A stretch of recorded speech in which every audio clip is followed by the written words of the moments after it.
Bonjour et bienvenue dans le podcast de Simone et les philosophes.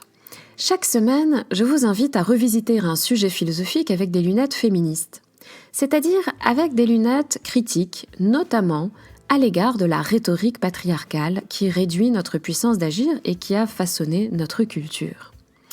Avez-vous déjà remarqué que pour avoir raison, il suffit de tenir des propos désespérants et de qualifier de naïfs les motifs d'espoir proposés par l'interlocutrice ou l'interlocuteur. Qu'en ce sens, la rationalité est souvent la répétition intériorisée et répressive du discours dominant. Avez-vous déjà observé à quel point ce discours désespérant peut nous encourager à la docilité et à la résignation ? C'est dans cette perspective que je vous propose d'explorer une disposition affective qui peut aussi bien être aliénante qu'émancipatrice, à savoir l'espoir. C'est une disposition affective qui peut être aliénante lorsque espérer revient à supporter les choses comme elles sont en les fuyant par l'imagination. Mais c'est aussi une disposition émancipatrice lorsque l'espoir donne l'élan nécessaire pour transformer une situation qui nous fait souffrir. Quiconque a fait l'expérience d'une forme de résilience a éprouvé la force motrice de la capacité d'espérer envers et contre les discours désespérants.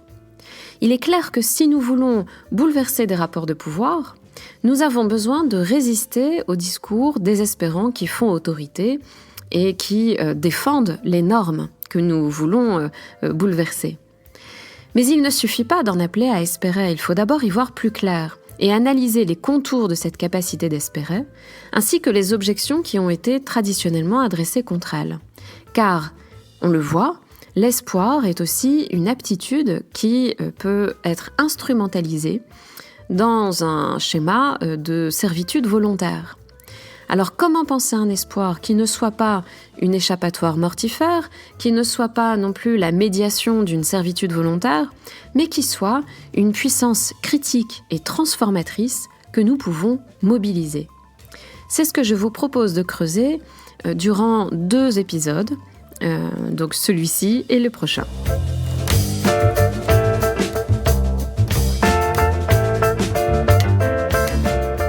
Je vous suggérais à l'instant qu'on ne peut s'émanciper sans espoir, c'est-à-dire sans la force motrice de l'espoir qui nous permet de braver les difficultés. Mais à vrai dire, traditionnellement, les philosophes soutiennent le contraire. S'émanciper, c'est d'abord s'abstenir d'espérer. En d'autres termes, l'espoir est une forme d'aveuglement, donc d'esclavage. Il y a ainsi 3 arguments principaux qu'on peut dégager de l'histoire de la pensée et qui nous permettent d'en apprendre davantage sur l'espoir. Le premier argument, c'est que l'espoir est une passion à contrôler car il est source de malheur. Pourquoi l'espoir qu'on appréhende d'abord comme une attitude agréable? Pourquoi l'espoir est une source de malheur ? Eh bien parce que cette passion nous représente ponctuellement l'image d'un avenir agréable, mais incertain. Ce qui veut dire que l'espoir s'accompagne toujours de la crainte d'être déçu. L'espoir n'allant jamais sans la crainte, eh bien, il empêche le bonheur qui ne se conjugue qu'au présent et sans crainte. En ce sens, Sénèque écrivait qu'on ne se libère de ses peurs qu'en se libérant de ses espoirs. Je le cite, « Tu cesseras de craindre en cessant d'espérer. La crainte et l'espoir, qui paraissent inconciliables, sont pourtant étroitement unis. » Comme la crainte, l'espoir est une projection affective, c'est-à-dire qu'elle nous touche. Une projection affective vers le futur qui est contingent. Donc vers du non-être, quelque chose qui n'est pas encore et qui n'est pas prévisible. Et bien cet espoir nous détourne du présent qui seul peut, selon Sénèque et globalement selon les stoïciens, peut nous procurer une joie durable. On retrouve là la thèse stoïcienne que je vous présentais dans l'un des tout premiers épisodes de ce podcast, dans la première saison, qui était consacrée au texte de la brièveté de la vie de Sénèque. Et voilà, la thèse en était que nous ne devons accorder notre attention qu'à ce qui dépend de nous, c'est-à-dire au présent. L'avenir, lui, ne dépend pas de nous. Toute pensée à son sujet n'est donc qu'une erreur de jugement, et par là une source de douleur et d'esclavage, puisqu'on consacre notre présent, c'est-à-dire la seule chose qui soit en notre pouvoir, on consacre ce présent à nous représenter quelque chose qui n'existe pas. Alors cet argument est un thème qui sera repris maintes fois dans l'histoire de la philosophie. On le retrouve par exemple chez Descartes, lorsqu'il aborde la notion d'espoir dans les passions de l'âme, et aussi chez Spinoza. Alors si vous voulez en savoir plus sur ce point, je vous renvoie vers l'article bonus de cet épisode qui vous est accessible si vous êtes abonné au Club de Simone. Et si ce n'est pas le cas, eh bien vous pouvez toujours le faire très facilement en quelques clics sur simoneetlesphilosophes.fr à la page Le Club de Simone. Alors, ce qui se trouve au cœur de ce premier argument, c'est l'inconstance dans laquelle nous place l'espoir. Puisque, en espérant, nous nous condamnons à osciller entre deux états affectifs opposés. Donc l'espoir et la crainte. Et qui sont rendus indissociables par l'incertitude totale du futur. C'est-à-dire, si je me représente le futur que je souhaite et que ça me procure du plaisir et que je suis donc dans une disposition d'espoir, donc cette projection m'affecte et génère du plaisir en moi, il n'en demeure pas moins que ce plaisir va très vite laisser la place à la crainte que ça ne se réalise pas, puisque je n'ai aucune raison de penser qu'il est certain que ça se réalise. Selon cette approche donc critique de l'espoir, l'inconstance est toujours le fait d'une incapacité pathétique à s'en tenir au réel tel qu'il est, donc au présent et à sa certitude factuelle. Donc forcément, dès que nous pensons à l'avenir, nous nous confrontons à l'incertitude, c'est-à-dire à tout ce qui ne dépend pas de nous, et donc les affects qui vont être générés par ces représentations sont ce que les stoïciens appellent des passions, donc ce sont des affects qui nous causent le malheur et qui sont liés à des erreurs de jugement. C'est-à-dire je pense ou je fais comme si, à un moment donné, ce qui ne dépend pas de moi dépend de moi, ne serait-ce qu'en rêve donc. Un second grief fréquemment affirmé contre l'espoir souligne quant à lui ses conséquences nocives, ses conséquences négatives sur un plan pratique. L'espoir procure du plaisir, mais par ce plaisir qu'il procure, il anesthésie notre capacité d'agir. C'est-à-dire qu'en fait, il détourne notre attention de la souffrance à laquelle il faudrait concrètement remédier. Et donc, l'espoir nous conduit au déni de ce qui doit être changé, puisque la souffrance est là pour m'indiquer ce qui doit être changé de façon immanente. Et par là, eh bien, l'espoir nous conduit à une résignation, à la passivité, et donc à une résignation mortifère. Ici, l'espoir n'empêche pas le bonheur, mais il produit un bonheur illusoire.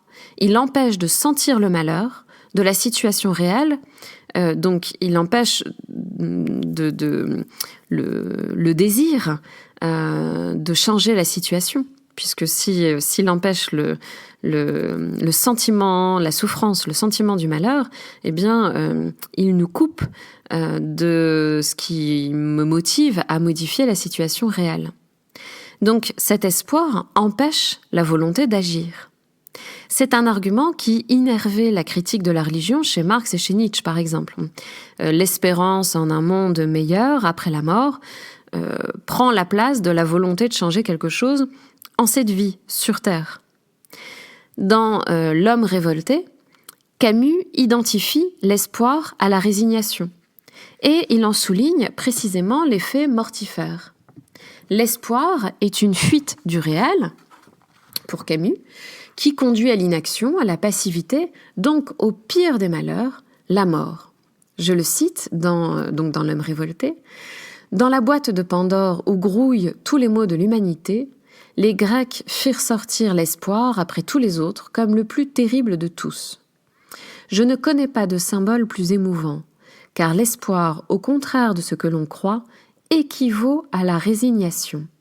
Et vivre, c'est ne pas se résigner. Sous cet angle, donc, l'espoir est une attitude qui accepte l'injustice présente en se réfugiant dans l'agréable fiction d'un avenir meilleur. Et donc, dans cette définition de la vie que propose Camus ici, que je trouve très belle, vivre, c'est ne pas se résigner. Donc, vivre, c'est ne pas mourir sous les arguments qui me dissuaderaient d'agir. Donc, c'est ne pas mourir sous les fantasmes de l'espoir. Dans l'esprit de Camus, c'est ça qui est en jeu ici.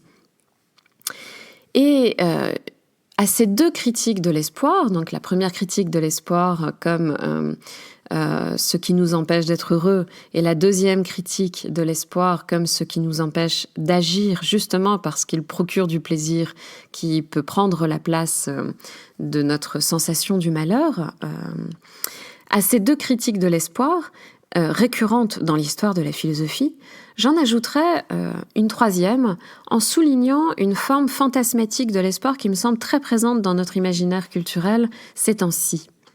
Il s'agit d'une promotion de l'espoir comme capacité à recolorer le monde artificiellement, un peu comme la défense d'une posture volontariste visant à ne percevoir dans le réel que ce qu'il comporte de positif. Donc, regarder les choses sous leur meilleur angle, voir la vie en rose, bon, voilà. Ici, l'espoir est une attitude esthétisante. Donc, il ne s'agit pas d'agir, mais il s'agit de regarder autrement, de se sentir chez soi, dans un monde tel qu'il est, en occultant tout ce qui ne nous convient pas. En d'autres termes, cette promotion de l'espoir diffuse la douce illusion qu'il suffit de changer de point de vue sur les choses pour s'en émanciper, ce qui revient à nier les situations objectives d'aliénation. Le danger ici, il me paraît double. D'une part, il repose sur une injonction omniprésente à rendre les individus coupables de leur malheur en déniant l'objectivité des situations d'injustice, l'objectivité, la matérialité des situations d'injustice. Donc c'est l'injonction qui fait que si les individus sont malheureux, c'est qu'ils n'ont pas suffisamment développé cette attitude esthétisante qui consiste à recolorer le monde et à le voir sous un jour différent. Et le deuxième danger ici, c'est qu'il fait de l'émancipation une espèce de capacité à l'inertie, la capacité d'un spectateur inerte à regarder les choses en les colorant à loisir. Alors, quelle est la trame commune de ces trois analyses critiques de l'espoir ? Quel est le fil commun qu'on peut retenir de ces trois objections ? Parce qu'elles ont quelque chose à nous apprendre. Elles mettent en avant le rôle de l'espoir dans les mécanismes de servitude volontaire. On nous invite constamment à consacrer notre espoir, notre attention et notre désir d'émancipation à une représentation incertaine de l'avenir qu'on nous propose. Et donc, en faisant cela, nous renonçons au présent pour nous réfugier confortablement dans une rêverie apaisante, rassurante et stérile.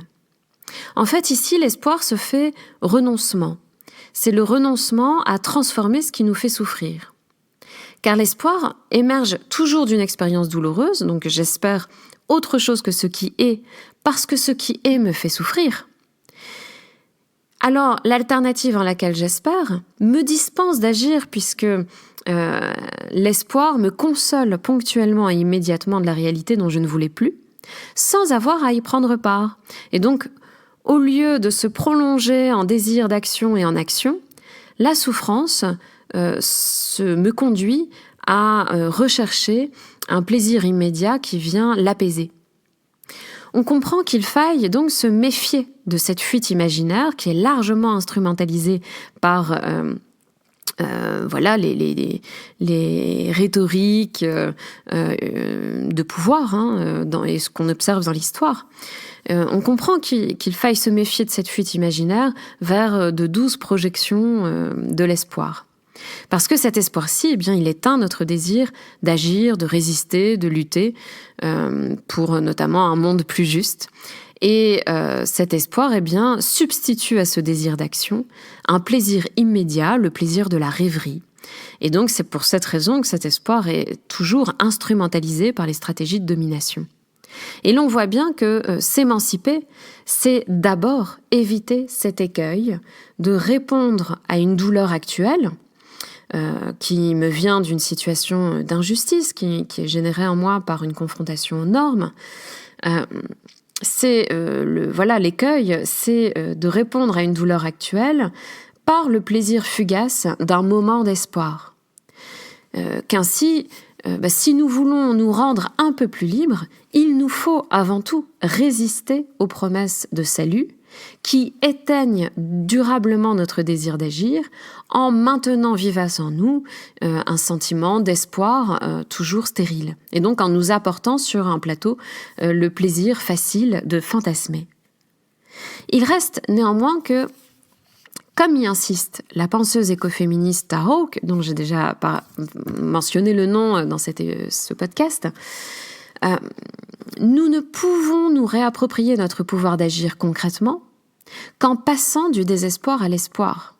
Parce que, même s'il faut être vigilant et donc veiller à ce que notre désir d'action ne soit pas éteint par des promesses et des fantasmes, donc par des moments d'espoir, il n'en demeure pas moins que le désespoir n'est pas un motif d'action toujours suffisant non plus. Nous ne pouvons reprendre confiance en notre puissance d'action que si nous récupérons aussi une capacité à espérer. Mais il y a donc une certaine forme d'espoir qui reste critique, qui n'est pas un espoir docile, qui n'est pas une forme d'espoir qui est au cœur des stratégies de servitude volontaire.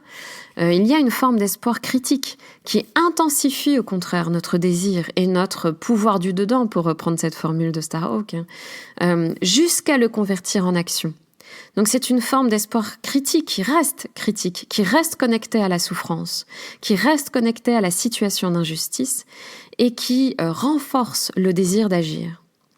Il y a donc cette forme d'espoir longtemps ignorée ou minorée dans l'histoire de la pensée.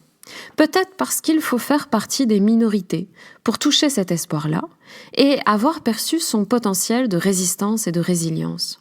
Peut-être parce qu'il faut déjà aussi être privilégié par sa position sociale, par son genre, par sa couleur de peau, pour croire qu'on peut se passer d'espoir et changer les choses. Lorsqu'on doit soulever des montagnes invisibles aux yeux des philosophes illustres pour sortir de l'oppression, on sait que les discours raisonnables ne sont plus d'un grand secours et qu'il faut recourir à une puissance d'agir dont ils ne parlent pas et dont j'aimerais justement vous parler. Pour cela, il faut donc cultiver une forme d'espoir qui non seulement n'éteint pas, mais au contraire nous restitue notre désir d'agir et sa force motrice. C'est sur cet espoir-ci que je me concentrerai dans le prochain épisode. D'ici là, je vous invite à observer justement dans votre vie quotidienne les différentes façons dont nous sommes invités à l'espoir et simultanément accablés par des discours désespérants. Car en comprenant le piège de cette dichotomie, on a déjà fait un bon bout de chemin pour tracer une autre voie, celle qui n'est pas balisée par les injonctions contradictoires, celle qui ne nous fait plus tanguer entre les peurs et les fantasmes. Une voie donc totalement incertaine où nous pouvons concrètement faire autre chose que ce qu'on nous propose de faire. Avant de vous dire au revoir, je vous rappelle que je ferai une présentation de la thèse philosophique du deuxième sexe de Simone de Beauvoir la semaine prochaine. Alors attention, le confinement ayant un tantinet bouleversé mes plans, ce book club, donc cet espace de présentation d'un ouvrage d'une penseuse, celui de la semaine prochaine, donc consacré au deuxième sexe de Simone de Beauvoir, aura lieu le vendredi 13 novembre à 21h et non pas le jeudi 12 comme c'était prévu initialement. Je remercie très chaleureusement Geoffroy Montel qui a fait encore une fois la super masterisation de cet épisode. Et je vous laisse comme d'habitude avec la belle musique de Macha Garibian. À mercredi prochain et d'ici là, tâchons de faire une place à cet espoir qui nous permet de lutter contre la résignation.